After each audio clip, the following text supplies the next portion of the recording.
Good evening. Welcome back to another episode of Please Call Me Crazy, brought to you by Free People Radio and powered by our favorite sponsor, TireGet.com. That's TireGet.com. You have to buy tires from somebody. You might as well buy them from us and help fund the movement, help support the movement. We believe in the freedom of movement, and that's exactly what the establishment wants to take from you now. I am your host, Royce White, here in the belly of the beast, Minneapolis, Minnesota, and this is episode 195. The day is May 20th, Monday, May 20th, the year of our Lord 2024. Um, I know many of you saw me on War Room this morning with the great Steve Bannon. I thought I laid the case out about as clear as I can for how I'm going to take the fight to Amy Klobuchar in this United States Senate race. And to start the show, I want to say thank you to all of you out there in the audience, people who have watched the podcast or who watched the podcast, people who listen to the radio show or have seen me on Steve Bannon's War Room or InfoWars with Alex Jones and Fearless with Jason Whitlock. I was able to meet a lot of you over the weekend at the convention, the Minnesota GOP convention, where I came out victorious with the endorsement from the delegation, which was a shock. I mean, look, I have been in this now for 2-3 years, and the consensus here on the ground in Minnesota, but all across the country, is that the new sort of energized MAGA grassroots movement, America First grassroots movement, is in an all-out fight with the establishment Republicans who see us as extreme or unelectable or bad for business, whatever their argument may be or their position may be. These are the kind of people who usually support a Nikki Haley versus a Donald Trump, when obviously Donald Trump is the most liked, most popular, most electable, and even more so most competent individual to run for the Republican Party as a candidate in this election cycle. He's the most wanted in terms of the people's desire to have their next president be somebody who represents their interests. So I was shocked. I thought that we'd be competitive. I thought it'd be somewhat close, and it may go into a second and third ballot. That didn't happen. I was able to deliver a speech. I was able to uh, generate momentum in the room. I think helped me secure the endorsement or the victory on the first ballot with 68%, 67% of the delegate vote. And me and Professor Penn are going to have a Hebrews episode this week to talk about the entire convention and how things sort of went, and recap some of that. But I just want to say thank you to the audience and all the audiences that tune into the podcast, all of the many people who helped us to get this victory. Every little bit counted. I can't tell you how many people I ran into at the convention who also said that they just heard about me for the first time, and the speech was the first that they didn't even know my name before Saturday afternoon. And I was able to compel them with my speech. And I say thank you to the audience because I get a lot of practice. A lot of a lot of people, right? And since I won the endorsement, obviously the mainstream media industrial complex has descended down with all of its many bots and trolls and brainless sheep, and they're going to say everything they can to disparage me or to try and discredit me, and I'm going to address a lot of that in this podcast. But before I get to that, I just want to say thank you because I have a lot of practice. I've had a lot of practice.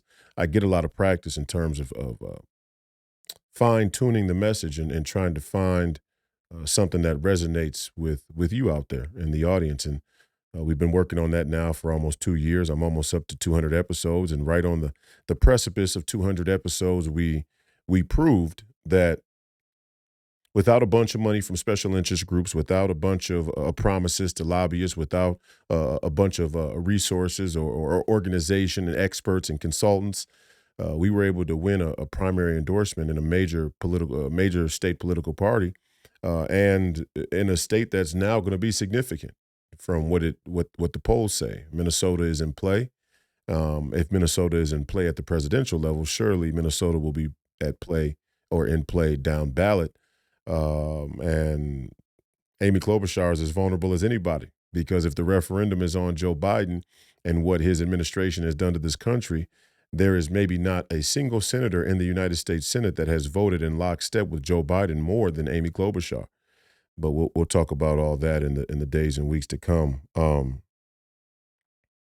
Thank you. Thank you for allowing me to talk to you every evening. Thank you to the War Room Posse and everybody over at the War Room, Grace Chaun, Maureen Bannon, the great Steve Bannon. Thank you to Alex Jones and all the time I spent on InfoWars with that audience. A lot of InfoWars fans in the Republican Party delegation there on Saturday at the convention. Thank you to Jason Whitlock, Fearless with Jason Whitlock. His audience was instrumental in securing a victory as well, even though he and I are still currently estranged from one another, and that may continue. But I'm still thankful and appreciative anyway, despite that. Um, I appreciate all of you out there. I really do. And I'm here to tell you the podcast isn't going anywhere. In fact, we're just going to ramp it up. I might go to 5 times a week. I don't know. I mean, this is just a surreal moment. It really is. And I stood up at the convention and I spoke about my great grandfather, Lewis White, who was the only open Republican in my immediate family. Not that he was the only Republican. I don't know the voting habits of everybody else. We didn't really talk about politics like that when I was growing up. We did regular stuff, right? I mean, just family picnics, barbecues, watched movies, had fun. I was a kid. We played at the playground back when you used to be able to play outside without being in as much danger as you are sometimes today. But I did regular things, and we were kind of a part of a generation that still told kids to stay out of grown folks' business. We didn't really hear about or talk about politics too much. But my grandfather, my great grandfather, being the patriarch of the family, he couldn't help in his wisdom but to let a little bit of his political beliefs out every once in a while, even with the young ones. So he was the only outspoken Republican in my family, and I told the delegation on Saturday that I believed he would be proud of what I was able to accomplish, and it was no small feat. I don't want to diminish it, but I want to give it to the people. I want to give it to the delegates of the Republican Party for seeing through um, political theater and being able to pull the signal from the noise. And I think that's what happened on Saturday, and I'm so appreciative of it. And I'm appreciative of the Republican Party here in Minnesota and its delegates. I'm appreciative of all you in the audience and all the support we get from around the world. And we really do have a worldwide support now. Well, let's get into the madness.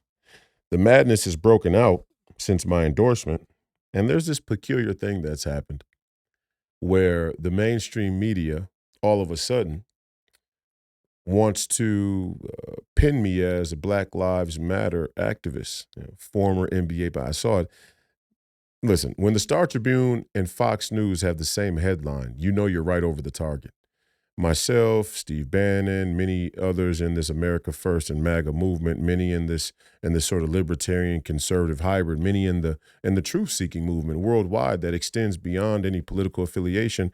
Many of us have come to refer to this unholy alliance in the moderate middle or the center that preserves a corrupt status quo. Many of us have come to describe this unholy alliance as the Uniparty.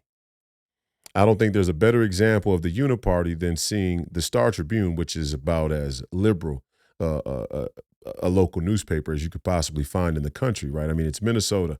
It's the Star Tribune. They're radically liberal in many ways, and Fox News, which is supposed to be, the vanguard, the leader of conservative media and whatnot, but they came up with the same headline, and that should tell you something. And what they hope it tells you is that, oh, Royce is crazy. He's not credible in any way. But unfortunately for them, I have hours upon hours of showing exactly who I am in a long format where uh, I'm not hiding. I would love for you to go scour back through any of my podcasts and look at the things that I've said and the ideas that I've flushed out with the audience and that I've stood on and I continue to stand on. And the platform of my campaign and my candidacy stands on proudly. For the delegates who were all there on Saturday, I boiled it down to debt, border, forever wars. Let's border, debt, forever wars. Because if you don't have a border, you don't have a country. But you're also somewhat in deep water in terms of not having a country, if you're $36 trillion in debt and you're taking on another $1 trillion every 100 days, and you're certainly not a country if you defend everybody else's borders and pay for everybody else's uh, defense, problems, issues, military circumstances, wars, more than you defend your own borders. And so those are the three issues that we definitely have to sort out. They're a priority. Um, the Uniparty, the Star Trib and Fox News trying to paint me out as a BLM activist is not by accident.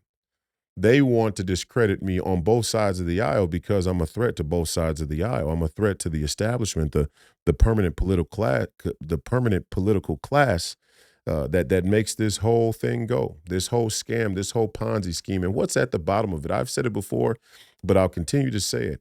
At the bottom, we're going to make the government bigger and bigger. We're going to use boogeymen and fear to justify stealing your tax money. On the left, it's, oh, white supremacy is on the loose. On the right, it's, oh, black men are running in and out of houses or department stores, stealing and pillaging and robbing and killing and or on the left, it's, oh, well, Vladimir Putin.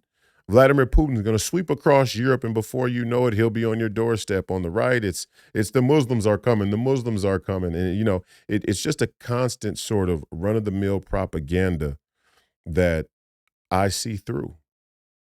And I believe your average American citizen is starting to see through it as well. And so to paint me as a BLM activist does two things. One, on the left, or for all the people who are moderate left or maybe, staunch Democrats or black folks, really, or even, let's say, sort of middle of the road kind of traditional liberals or whoever it is. I mean, all these titles are sort of a wash, in my opinion, going forward. And that's another part of the reason why both sides of the aisle find me very dangerous, because I have the potential as a young political candidate to sort of redefine how people categorize themselves in terms of politics. And we'll continue to talk about that today and going forward. But whoever it is on the left, they want to paint me or pin me as a BLM activist so that the left can say, oh, you're a traitor or you're a grifter, or when you were BLM, you didn't really mean what you said. And then on the right, they want to discredit and say, oh, well, if you ever march with BLM, then you're not really a conservative or a Republican. You're a plant or you're a bullshit. It's all bullshit. And so, what party politics does, what it has done and what it does, what it continues to do, what I can see they believe it will continue to do as I watch the social media reaction to my endorsement. They believe that blue versus red or black versus white or Muslim versus Christian or any of the or man versus woman, young versus or whatever the split is, whatever the divide is, they believe that the division they can sow will distract you long enough for them to continue stealing your money. And I say it, and I say it, and I think a lot of people in this country and a lot of people all around the world, but let's stick to America. A lot of people feel so unempowered to have any real impact, effect on the way that monetary policy, on the way the money system works in their individual life, in their community, in their state, in this country. They feel so unempowered to have any real impact on the way the money works that they just ignore it. They would rather talk about something else. And see, these people who run the mainstream media, they're not stupid. They think you're stupid. They think you're dumb. They're not dumb. They know exactly what they're doing. This is their job. Their job is propaganda. Their job is information. Their job is to be able to manipulate you, mislead you. Their job is to be able to use your stupidity to manufacture consent. And the primary consent is to, one, steal your money and to take your rights in the process. Steal your rights, steal your freedoms in the process. This is the game that's being played. And they know I know. And so the first thing they do is, oh, well, he was a BLM activist, former BLM activist. I never once marched with BLM. BLM marched with me. And see, even when you say that, it's hard for some people to wrap their mind around that. But I'll tell you a story. The first protest I organized after George Floyd died, I organized, and any of my fellow basketball players who are in the state of Minnesota who were a part of that initial uh, demonstration or protest can speak to the fact that I organized it on my own. I wasn't involved with Black Lives Matter. I didn't have any ends with the local Black Lives Matter chapter whatsoever. In fact, I didn't know any of those people. I don't know any of those people. And still to this day, I don't know any of those people, mostly because a lot of the Black Lives Matter activists here in the Twin Cities aren't from the Twin Cities. They're imported from some other place, um, often liberal universities and academic institutions. And we'll talk about that later because that is significant. Significant. So I don't know those people.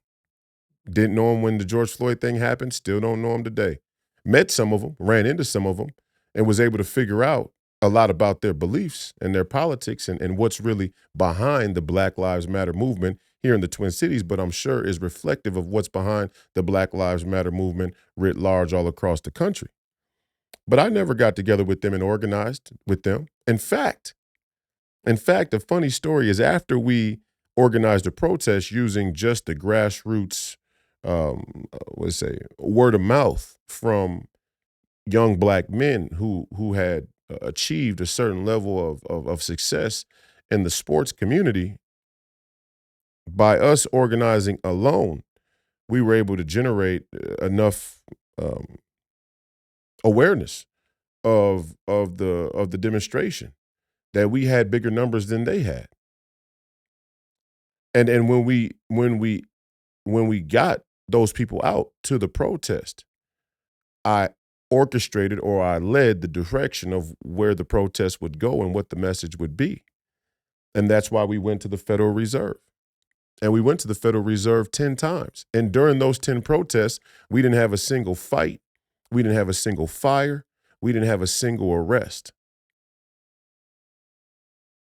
There wasn't a single fight, fire, or arrest that had to do with any protest I was involved with. Why? Because myself and the other Black men who were in charge understood that public demonstration is a basic and fundamental American right, but this sort of pillage and burn the city down and anarchy thing is something that didn't sit well with us and didn't seem like it was going to be constructive. In fact, it seemed like a distraction that was being motivated by people who weren't from the community. And if you were in the community like I was, I heard plenty of Black folks in the community complain that there were certain individuals, usually white, dressed in black, that were coming to the community from outside the community and dropping off materials that made it seem as though there was a sort of effort and coordinated coordinated plot, and let's call it a plot, to foster destruction and violence in our community. Some of that's probably true, some of it not. I myself personally saw pallets of bricks that were dropped off in the city. Now, who coordinated that? We could we could venture to guess, but we don't have to get into conspiracy theory. The point is that somebody dropped bricks off in our community. Somebody dropped bricks off in Minneapolis. Now, and I'll say this. Well, first, let me continue. These protests that we organized that went to the Federal Reserve were so big that the Black Lives Matter activists, not people who show up with a shirt that says Black Lives Matter. I'm talking about the people who are actually involved with the local chapter of Black Lives Matter that get checks and funding to be able to do their activism. A lot of people wear a Black Lives Matter shirt, don't know anything about politics, don't know anything about policies, don't know anything about the organization Black Lives Matter, or didn't probably at the time. Now there's been so much media and coverage of them, people have a better understanding, which is why Black men are now starting to jump ship because we see the scam. But I was seeing it even then. And I was seeing it well before, but I really got a firsthand look then. Our protests were so big that the Black Lives Matter activists jumped on board. They followed behind. They tried to let's say, uh, I don't want to say leech because that don't want to be too dehumanizing, but they tried to incorporate themselves into what we were doing. And it's funny because you start to feel the the lack of desire to really get to the root issues from both sides of the aisle or from both sides of the political spectrum.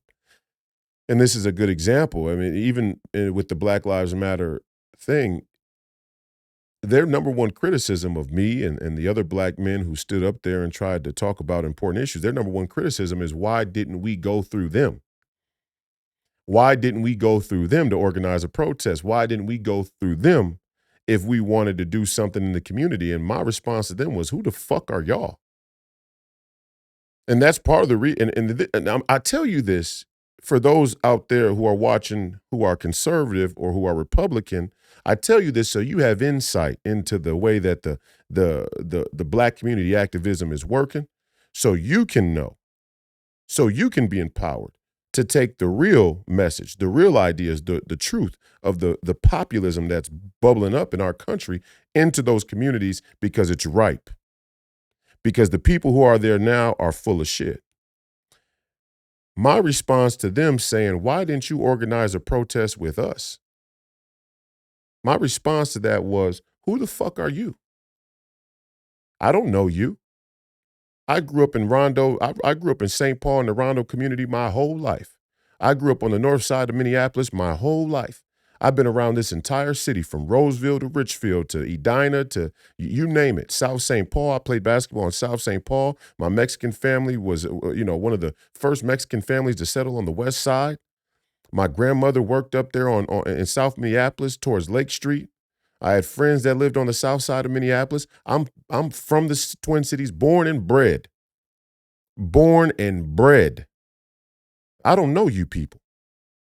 And I damn sure don't feel obligated to come to you to ask about organizing a demonstration. One, because I don't know you people and I don't owe you anything. You're not an authority over me and these black brothers that are with me. You don't got no fucking authority over us. But secondly, and maybe more importantly, I don't agree with your politics.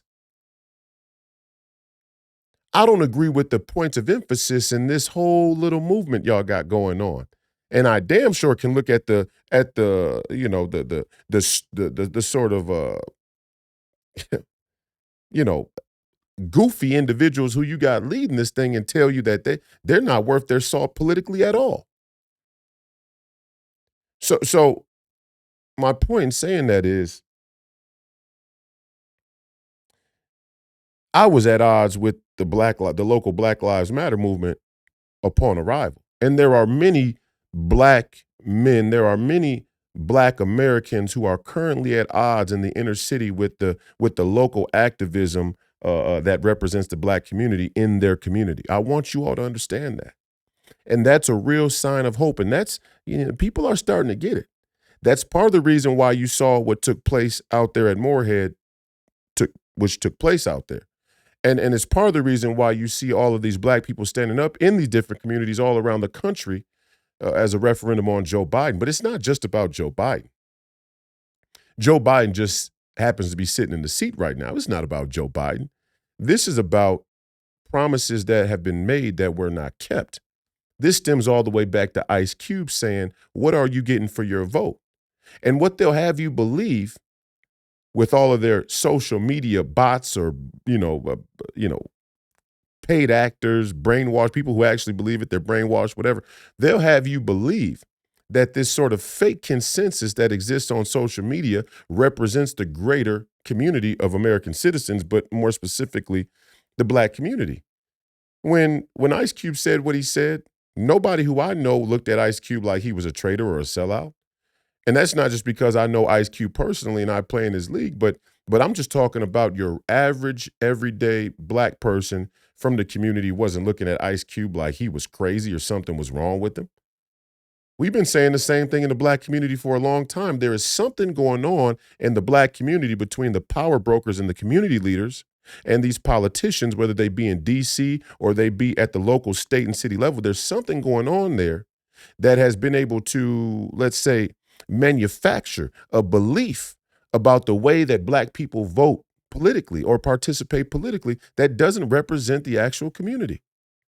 And the Black Lives Matter activists that I saw show up on day one, when Stephen Jackson was at the city hall, and I saw Nikema Levy Pounds, and I saw Leslie Redmond, and I saw all these other individuals come, to speak. My first initial response was, who are these people? They're not from the community. And look, I don't got no problem with them personally because I don't really know them personally, but I understand now. I now understand after having experienced it and then going back and double checking the record books. I now understand what's been happening here.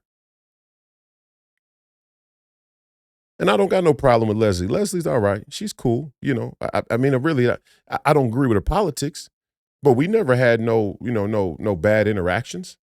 And to be honest, I never had any bad interactions with Nikema. Do I think they're full of shit? I do. Honestly, they're full of shit. And I think that the black people in the community know they're full of shit, which is why they have a very difficult time, generating any recurring and they have a very difficult time organizing grassroots efforts with black people in the community. I'm just telling you. And I'm saying it again because now the narrative is going to be, how can Royce White win or move any votes in Hennepin, Ramsey, and Dakota County? He's with Donald Trump or Steve Bannon and don't know black people like Donald Trump or Steve Bannon. So all the black people think Royce is a sellout. That shit ain't true. And don't let them tell you that for one single moment. That shit ain't true at all. Everywhere I go in the community, black people salute me. Black people shake my hand with respect and admiration and love. Now, are there some black people out there who probably think different? I would venture to guess probably. And they probably know just about as little politically as your average American citizen does. And that has been strategically done. That has been intentionally done. But they don't come up and say it in person. They're not motivated to say that in person. They don't have that same energy in person. In fact, I had there's a few people who I saw running off at the mouth on Twitter and ran into them in person, and they didn't speak at all. They had nothing to say. They wouldn't even make eye contact. That's because the kind of brand of guy I am. See, they know I don't really play around. I'm serious. You say what you want about me, like me or dislike me, hate me or love me, doesn't matter, but I'm serious. And people know that. And even more so, people know I'm serious in the community. See, my community ties, my community roots go deep. They run deep. And if you're watching and you're from the community, what's understood don't have to be explained. You know what I'm talking about. I didn't just pop up here. And when I was in the neighborhood, I wasn't just in the neighborhood. I know the neighborhood, root and branch, okay? So this is dangerous for the establishment. See, the last thing they wanted are brothers like me who have a clean criminal background who they can't point to and say, oh, you're a criminal. At the same time, want to go out on the news, the local news or the national news, or they're in Davos, Switzerland, or wherever else they get to talk about equality, justice, and black folks and say, oh, well, the system has been unfair to these black people. The first chance they get, they'll use your criminal background against you, these Democrats, these liberals. And they're showing it now. They're showing it right now. Their number one way to try and attack me is first say, oh, he was a BLM protester. No, I wasn't. I was an American citizen. And if you go back and you look at the pictures from the protest that I led, you'll see words like sovereignty. You'll see words like freedom. You'll see shirts with Frederick Douglass's face on it, who was a Republican. You'll find footage of me talking outside of the Federal Reserve about monetary policy and the way that the money works, and telling people that the police precinct, which is right around the corner from the Federal Reserve, is just a distraction from the way the real scam works. And there are a lot of white liberal millennials and others as well who have been so indoctrinated and brainwashed with CNN and MSNBC and the Marxism and socialism that's in their university, and then the memes and everything that show up on social media from those same think tanks and brain trusts. There are a lot of those people that are so indoctrinated with that bullshit. We call it WWE politics in my crew. There's so many people that are indoctrinated with that. When they hear the truth, they have a sort of a knee-jerk response to reject it. They can't handle it. They can't even stomach it. It actually is like an allergic reaction. I don't want to hear that, right? And some of that happened when we were outside the Fed and I led the protest there. But some people were moved. Some people remember. Some people reached out and said, man, I never thought about that. I didn't even know what the Federal Reserve was. I didn't even make the connection really between the local tax money and the professional sports stadiums. I don't even know how the federal highway system works in the Department of Transportation and the Department of Transportation at the national level and how the money works. I hadn't even thought about that. And that's exactly how they like it. And the people who are most dangerous are the people who are brave enough, who are courageous enough, who are selfless enough to spend their time and energy to get you to look at the bigger picture. And that's me. And they know it. So what they're going to do now is try and use the mainstream media to pigeonhole me as much as they can into this box, and they're going to show you all their racist ways in the process. They're going to tell the young black man that he shouldn't be able to think for himself, that I'm crazy or that my past makes me disqualified for running from office, or any number of things. This is the modus operandi of the mainstream media industrial complex and their liberal, uniparty, neoconservative, neocon, neoliberal ways. This is what they're relying upon. Because they know. They know the truth. The funny thing is, and I think Cat Williams said this, it was funny. He said, a liar's gonna remember the lie. They're gonna always be looking over there like, you may not know that you're walking around the X that marks the spot. You might not know that you're around dangerous information or that you're right on the brink of breaking through something much bigger with much more significant implications. But the liar knows. And this establishment has lied to people ad nauseum. And their plan is to lie indefinitely. And so anybody who can challenge that on a fundamental basis with facts, with history, with genuine insight and willingness to tell the truth, anybody who's willing to do that is a threat. Don't believe me? When was the last time the Star Tribune and Fox News agreed on anything? I could probably guess. It probably had to do with the war. But when was the last time they agreed on anything? Or they came to the same conclusion or a relatively similar headline on anything? They know. They know. And it's not just about me. This is a sign of things to come. This is what the NBA was worried about. The NBA was worried that we can't have all these Negroes asking about the collective bargaining agreement. We can't have all these Negro basketball players reading their uniform player contracts and getting ideas. We can't let all these Negroes have an opinion about the way policy works. Who are you Negroes to even talk about policy? And that's essentially what the NBA told me. And you can go ask Adam Silver. If any of you media people out there have any integrity whatsoever, you go ask Adam Silver, who at the time was the deputy commissioner under the late David Stern, who has now passed away. Rest in peace to him. You know, we have our gripes and our differences, but we never want to carry that over into death and wish people, we wish salvation upon his soul and anybody else who we may disagree with. My point is, you go ask Adam Silver. Any of you out there, you go ask Adam Silver whether or not the policy that now exists in the NBA had anything to do with what I recommended and what I fought for, and why the NBA is so unwilling to acknowledge my contribution. See, because when people, some media people have asked Adam Silver before, and he won't even mention my name. He refuses to say my name in public for a reason. It's not because I'm insignificant or because we have a personal beef. It's because he doesn't need people. He doesn't need players or the media or anybody else rehashing and revisiting the details of what went on there, because he doesn't need those Negroes getting any, crazy ideas. No pun intended. And when I say Adam Silver, I say it because Adam Silver as an individual and his political views is a microcosm of the broader global corporate community, especially corporate America. And their politics are mostly chameleonic. Don't get me wrong, there are some ideologues. Adam Silver ain't one of them. He just not. There's some ideologues out there. There are some hardcore socialists, communists, Marxists that truly believe in the ideology and they're willing to fight, live, and die by it.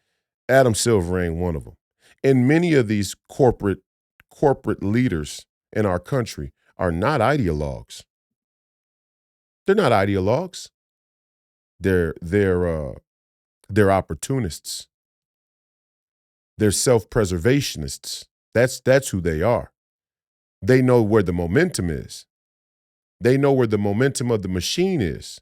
And so they're scared themselves to speak out against it. And you think ask Adam Silver about the way the Fed works and watch him squirm around. Okay? Ask any of these corporate leaders how the Federal Reserve works, how monetary policy works, how interest rates and inflation work. Ask any of them. They know. They know exactly how the thing works. They don't want those Negroes in those locker rooms asking those questions. I guarantee you that. And they'll do it under the guise of threat. See, what they did to me in the NBA was they made an example that when you start to ask too many questions, whether logical or not, we can get rid of you. And that would mean that your source of income and your fame or your notoriety or your celebrity or whatever it is that you have that you benefit from by being a professional basketball player athlete, we can take that from you with the snap of our fingers. We can kill your image in the public. We can kill your image in your own community with the snap of a finger. That was the message they sent. That was the message they sent to the other athletes and players, but it's also something they live by. They live by in experience because they carry the same fear. And so when I say follow the money, when I went out into the protests after George Floyd and led 5, 10, 15,000 people to the Federal Reserve, and I said, here is where corruption starts. You could almost predict what was going to come next. Well, how do you feel about the LGBTQ? Well, how do you feel about women's rights? Well, how do you feel about black trans lives? How do I feel about it? I feel like y'all are full of shit. That's how I feel. I feel like y'all are lying to black people. That's how I feel. I feel like y'all have been paid to distract black people from the real issues. That's how I feel. And that's how I still feel today. And ironically, as racist as they say the Republicans are, all I did over the weekend was go into the Republican Party convention and speak to those very issues. And what do you know? All of these quote unquote white racist Republicans wholeheartedly agree with me, which further lets me know and should let you all know out there that somebody's been lying. See, because I thought that the Republican Party was just mad at black people for being black. Turns out black people have been involved in a sort of political, cultural, social Ponzi scheme that uses them to empower the government to take people's rights. Oh, and we know some about that in the black community. That's why I said the message. What's the message? People, well, how are you going to go into Ramsey and Dakota and Hennepin County and change people's minds? Well, first, let's make sure the count is right. Let's make sure we're watching who's counting. But secondly, I don't think black people in the inner cities disagree with me. I just don't even think they know what the question really is or should be.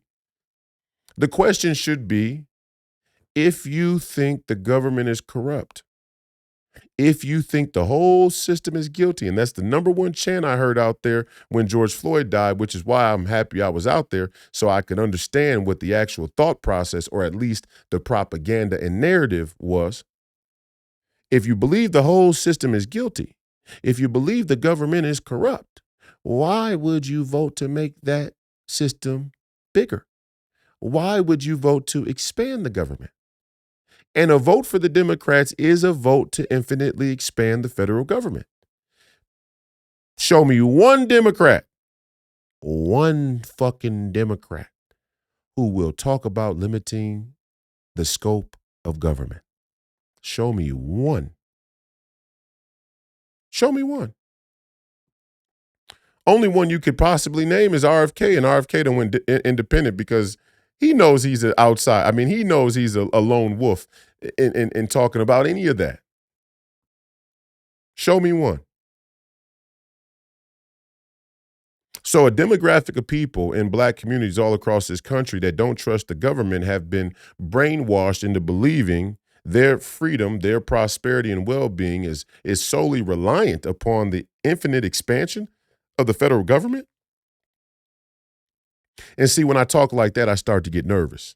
Because when you talk like that as a young black man and you have the ability to articulate the way the system works at a fundamental level to other black folks, they usually start to plan how to kill you.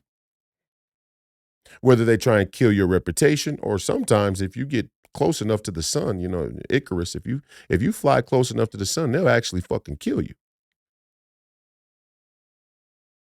This is why the Star Tribune and Fox News came to the same conclusion when it comes to me. It's got nothing to do with BLM, and it damn sure doesn't have to do with the protests that I led to the Federal Reserve.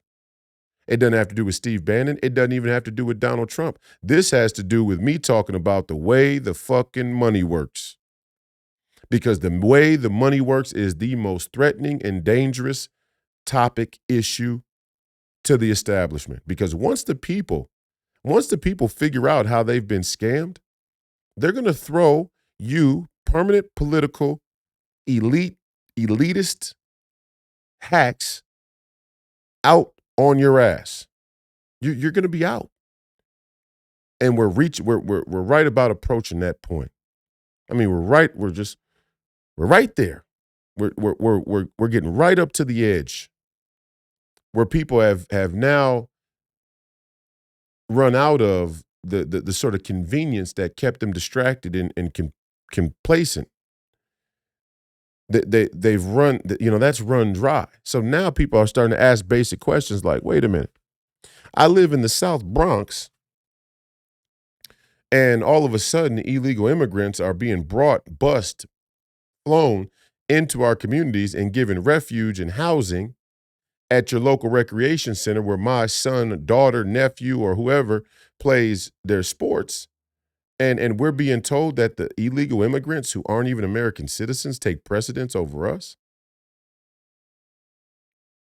We have money to give them plane tickets, to give them credit cards with $5,000 on them. We have resources to bust them. We don't care about the carbon emission.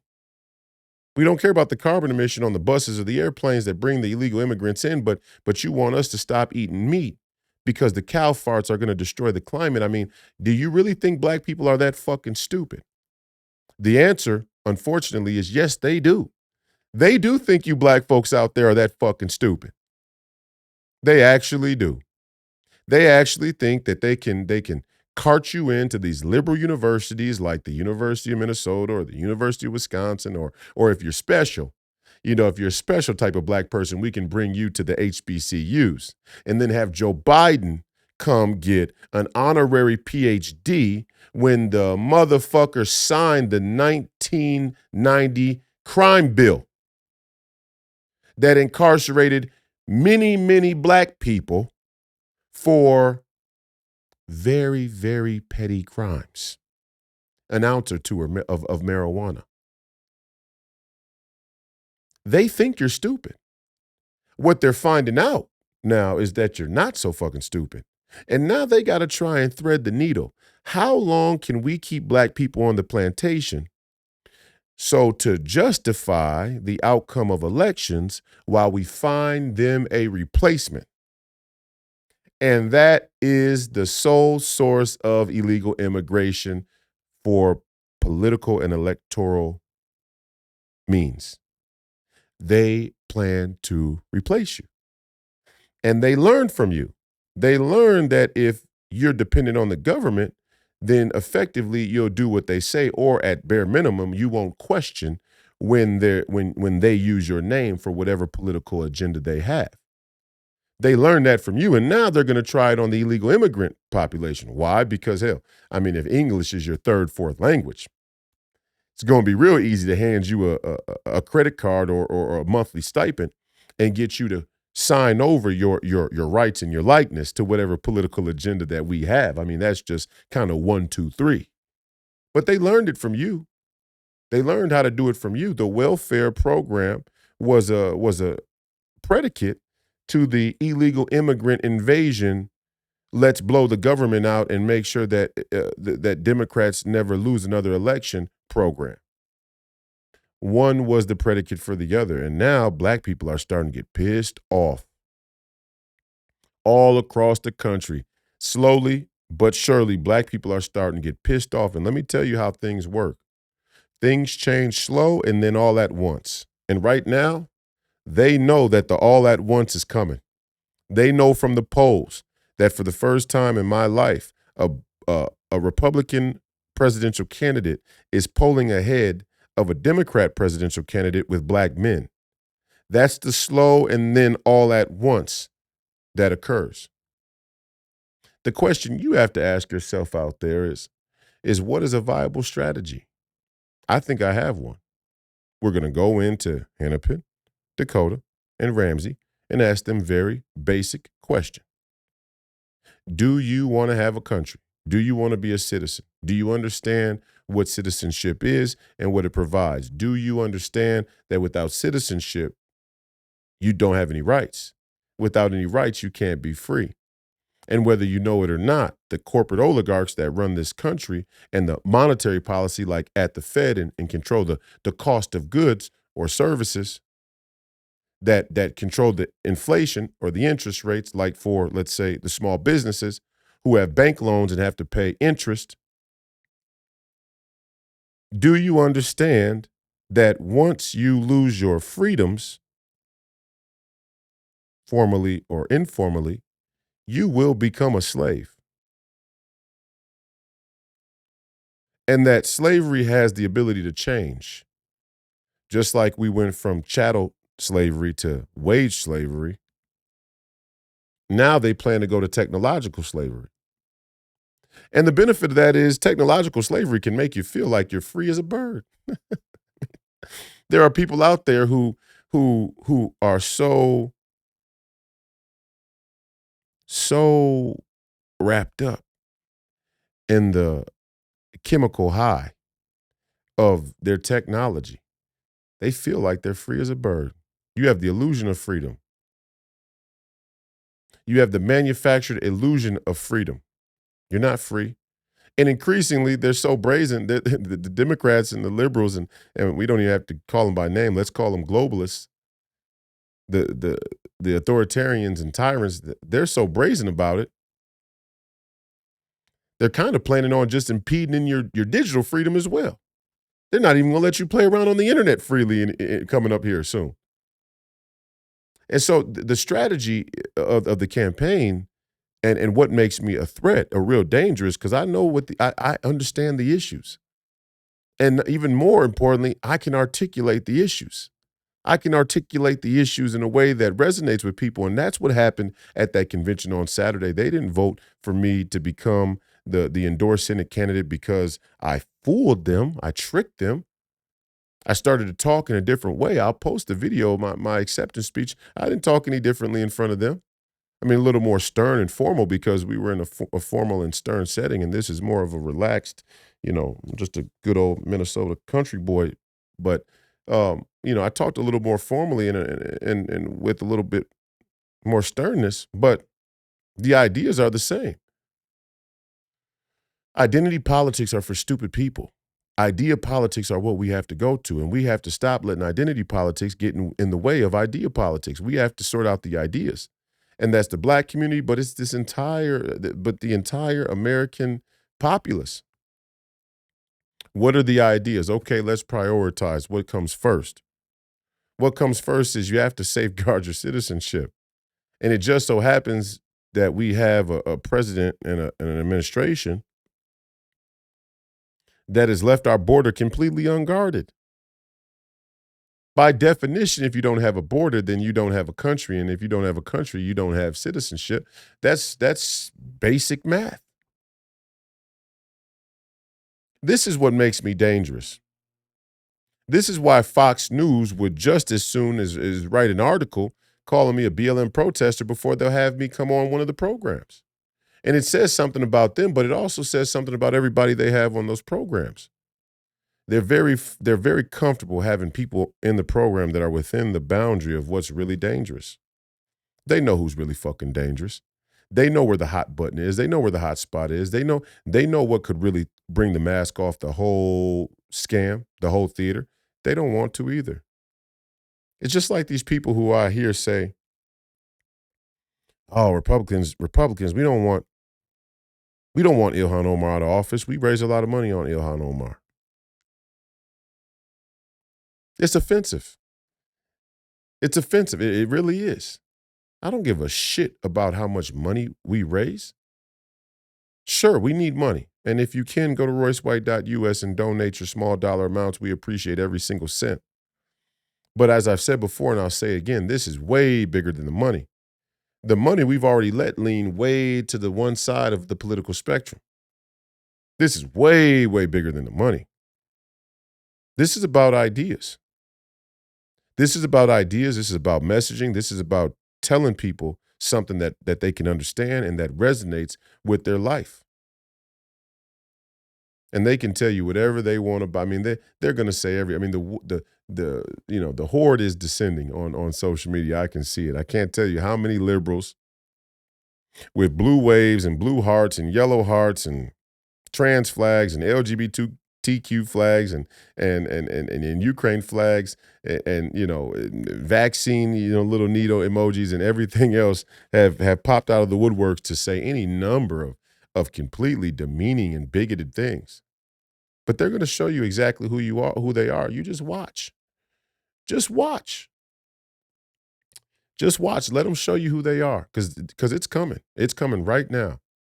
They're going to pull the mask off. The last thing that they cannot afford for 2024 to be the exodus of the black community from the Democrat plantation. They can't afford it. If the black community goes, they lose the election, and they know it. Or, let's say, if the black community goes, they have to get even more extravagant in fudging the numbers and cheating using another demographic of people.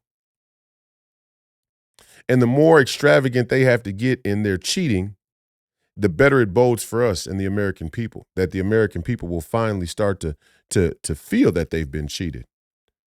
If you've been cheated, and you don't feel it, it's almost like you haven't been cheated, right?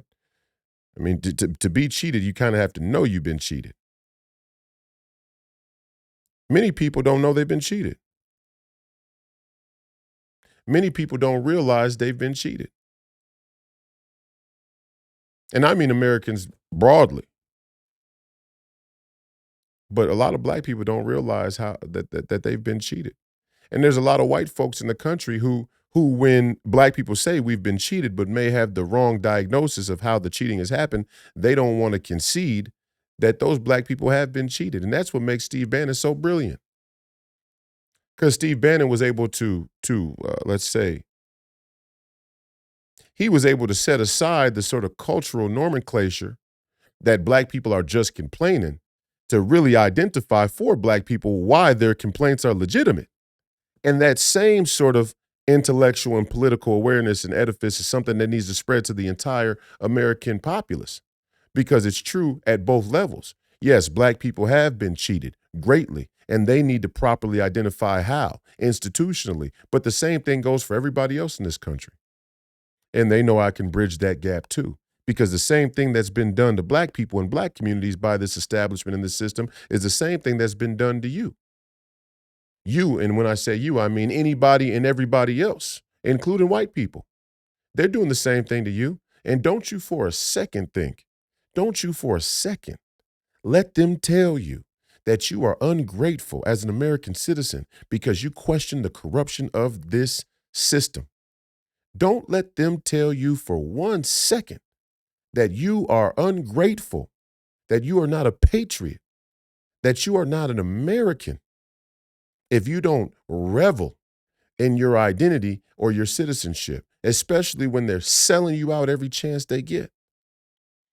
Making your antibiotics in China, making the lug nuts for the fighter jets there in China.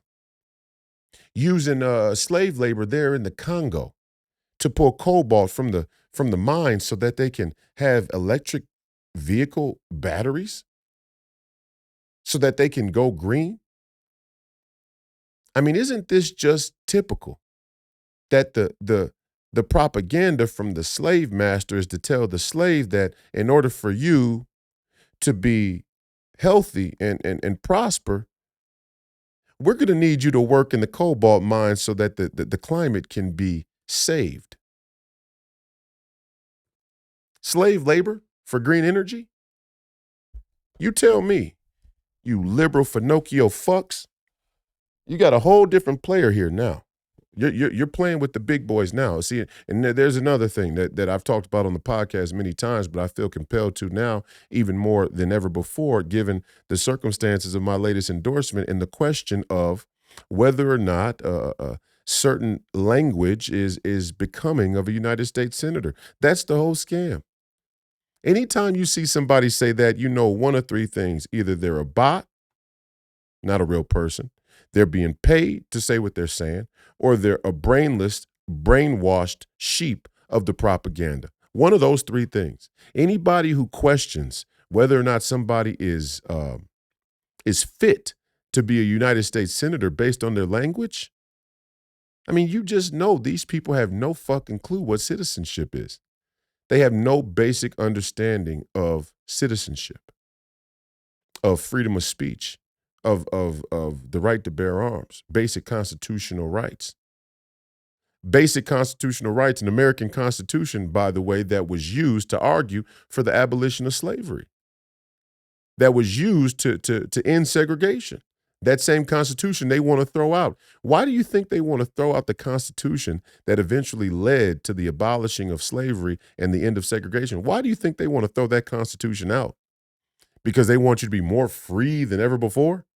Only an idiot would believe that. Only a fucking idiot would believe that, and only a fucking idiot would believe that you would rather have those people represent you than your average everyday American citizen who may use profanity from now and again. And that's me, and I'm not going to change one fucking bit. If the referendum's on you all out there as the American people.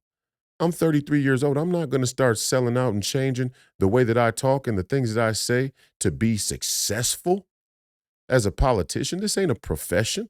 I'm not doing this shit professionally. I'm doing this to save the country out of sacred honor.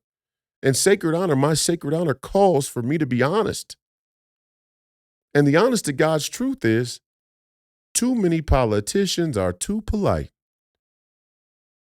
They're too polite and they end up just being puppets.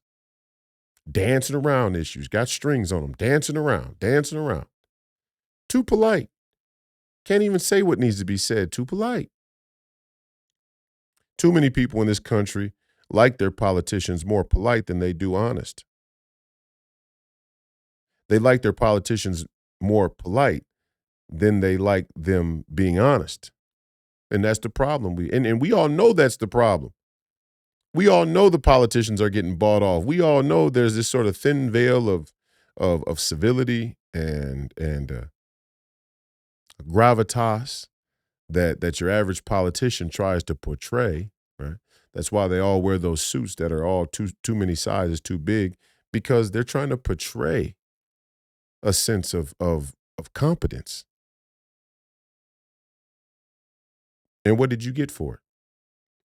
You know, when you voted for the Barack Obamas, who are as clean as a whistle, who's had his background scrubbed and scraped and whitewashed by the liberal establishment, what'd you get?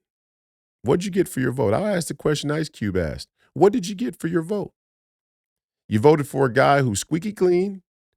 He told you everything that you wanted to hear, gave you none of it, almost none of it, and then mocked you that he didn't give you any of it. So what did you really get? Tell me. I mean, I don't think there's anything more offensive to the American people than these politicians sort of making you feel as though you should be happy to have even been considered. The promises made we didn't have to keep. You should be happy you were even considered. You should be happy that you even got to touch greatness. That's how they treat you. That's how they treat you because that's what they really think about you. They look down on you. You're beneath them. And all you got to do tonight is go to my X, go to my Twitter account, and look at some of the vitriol that these white liberals are spewing in these threads. They're showing you exactly who they are. And they can try and fence it how they want to. You're a bigot, you're an extremist, you're not Christian because of the language you use. First of all, you don't believe in God, a lot of you. You mock God. You call him the fairy sky father and all this other demeaning and pejorative nonsense. So you don't even believe in God. So you won't be telling me anything about my Christian identity and what makes me Christian or not. Sorry. That ain't gonna work. But even furthermore, I mean, they'll come right out and tell you that your profanity makes you unfit to be a United States senator, but they want to flood rap music into our elementary schools. They're celebrating and reposting when teachers are using rap music, vulgar rap music, hypersexualized rap music to teach young kids how to what? Read? Not have them read War and Peace, not have them read Dostoevsky, not have them read Frederick Douglass. You need Sexy Red to teach young black kids how to read, and we're all clapping and cheering, because it's innovative. And so Sexy Red's vulgarity is okay when we're teaching our young people how to read, but it's not okay when a potential United States senator calls out the corruption of the global corporate community. Hmm.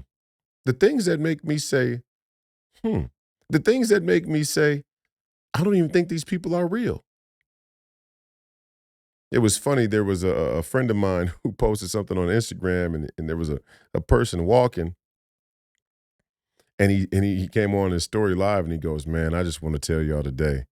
Sometimes I'm walking around and I see these people, and I start thinking to myself, I don't even know if that motherfucker is real.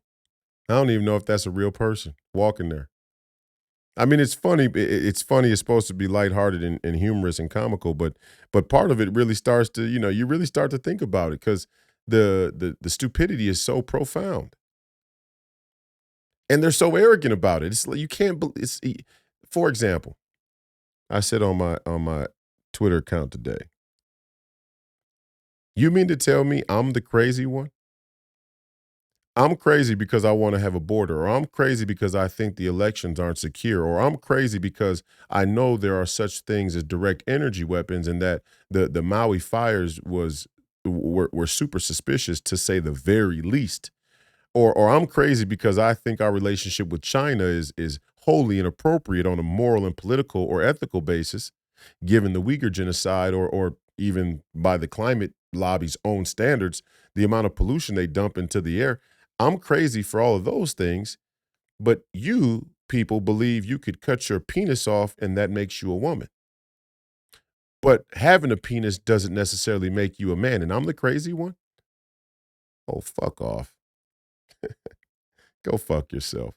And yes, I am the endorsed Minnesota GOP candidate for Senate. And yes, I am going to stay in the race. There is not a single thing you mealy mouth, higher educated, sort of puppet political sheep could do to get me to resign out of a race because of what? Some tweet that because what? I called Chris Christie a fat fuck? So what? I mean, if you really are more emotionally moved by the words people choose to use versus the substance of what they're actually saying, you're already a slave. You're already a slave to your own bias and judgments. You're already a slave to your own fear to talk about things as they need to be talked about. So, of course, losing your freedoms don't scare you. And it's no wonder. It's no wonder why the liberal Democrat, leftist, or progressive movement in this country was so willing to give up their rights during the pandemic, let's say, or take rights from people who had a difference of opinion on what to put in their body. There's no wonder you were so quick to totally betray your formerly held positions about such things as basic human rights, freedom. So much so that mainstream media publications actually allowed certain contributors to publish articles that called the word freedom a dog whistle for anything other than freedom. The word freedom can't be a dog whistle for anything other than freedom. But this is how stupid they think you are. And that's exactly why I'm running. I'm not running because I need the money. I have debt, and a lot of people have debt. We're $36 trillion in debt. I told the delegates that there at the convention on Saturday, and I think it really resonated with them. And that's another thing. They want to shame you for what, being poor, for having financial hardships, for having problems financially. I don't even get it. Again, you want to talk about vulgar language, but then you glorify rappers. And so what are you really saying? What you're really telling the rappers, and this is funny, what they're really telling all you bourgeois Negroes out there who think because you put a Balenciaga t-shirt on, now you've elevated yourself in life. For all of you out there who shill for the Democrat Party, what these white, liberal, omnisexual globalists are telling you, you only good if you can rap and keep people distracted. You only good for entertainment. Because we don't let no Negroes run for Senate who use vulgar language. Or maybe they're just saying that if you're black and you're Republican. I don't know. I don't know. Let's check on that. See, and that's another thing. I'm very meticulous. I'm very regimented and thoughtful and disciplined in my intellectual uh, pursuits. I'm very rigorous with the details, and that's dangerous. Tell me, tell me, bring your lead Democrat, bring James Carville, and tell me what's the standard for language becoming of a United States senator? And are any of these rap artists who use vulgar language that you guys push and sell all throughout the black community and in America writ large, any of these rappers, would they not be coming? Would they not be befitting to be politicians because of their past use of vulgar language?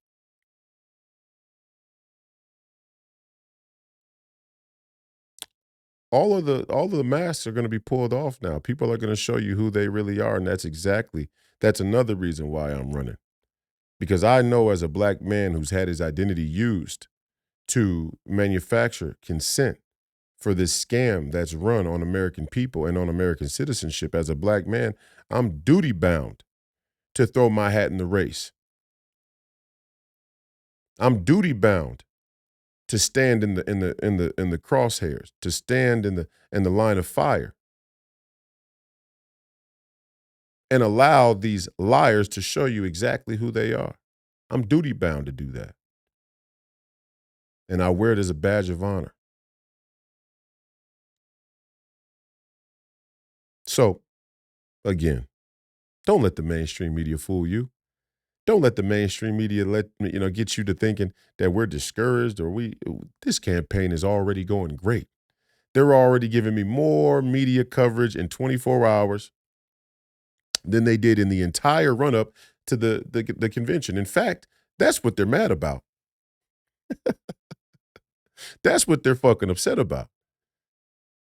Because they thought that my opponent was going to win because they don't believe in you. They don't believe in we the people. They don't believe in grassroots activism unless it's their own grassroots activism. They don't believe that the counter party, the opposition, could rally any real grassroots momentum. That's why they want Steve Bannon in jail. And that's why they want Donald Trump in jail. They don't care about people's corruption. You think they care about money, where the way that money changed hands? Are you kidding me? They don't care about that. What they care about is preserving the status quo. I challenge the status quo in a major way. Because I'm articulate, yes, because I understand the issues, but because I'm willing to sacrifice my time and energy to explain the details to people who may have missed it. And those are the type of people you want representing you in the United States Senate. Not people who go along to get along, not people who say everything you want to hear, not people who tell you one thing then do another. You want people who are going to be straight shooters and come before you and say, "Look, this is the way it is. These are the problems we face. These are the obstacles we face, and these are the tough questions we got to answer and decide how we move forward." Those are the type of people you want representing you. And they will stop at nothing to ensure that every single person who pops their head up, who has that in them, who's cut from that cloth, will be destroyed under their boot.